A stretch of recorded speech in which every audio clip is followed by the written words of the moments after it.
wisdom, and the life of an enlightened being. What if everything you thought about enlightenment was wrong? Imagine a being of wisdom, not a mystical figure detached from the world, but a human just like you, living among us. Would you recognize them? Would you see the light of wisdom in their eyes? Let's embark on a journey to uncover the truth about enlightened beings. Learning from enlightened beings, we often imagine enlightened beings as those who have transcended everything, completely, detached from the world, without emotions, and in perfect serenity. But is this the truth?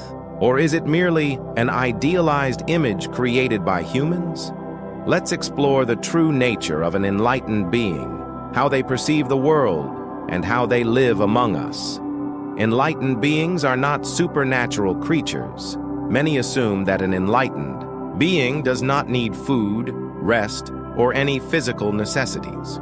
However, they are still human, with a biological body that requires sustenance just like anyone else.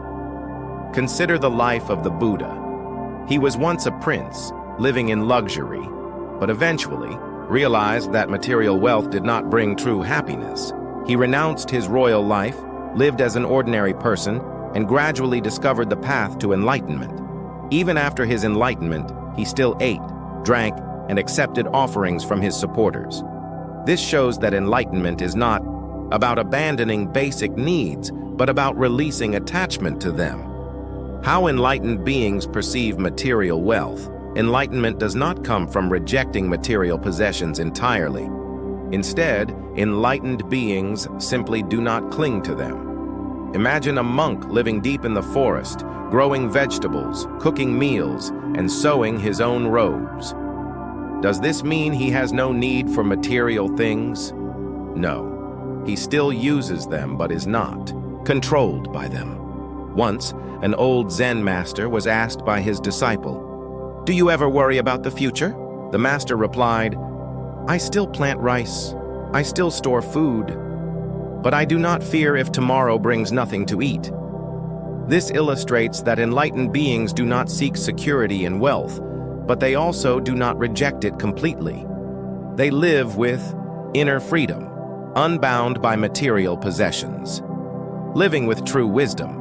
Wisdom does not come from accumulating information, but from deeply understanding reality. A scholar once asked an enlightened master, "How can I attain wisdom?"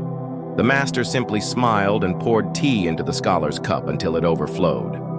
The scholar panicked and said, "Master, the cup is full. It cannot hold more." The master nodded and said, "Likewise, your mind is filled with old opinions and knowledge. If you do not empty it, how can you receive true wisdom?" Enlightened beings do not think within preset patterns. They see things as they truly are, free from prejudices and past knowledge.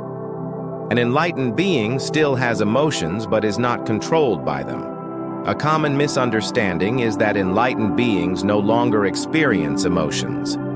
In reality, they still feel joy and sorrow, but they are not ruled by these emotions.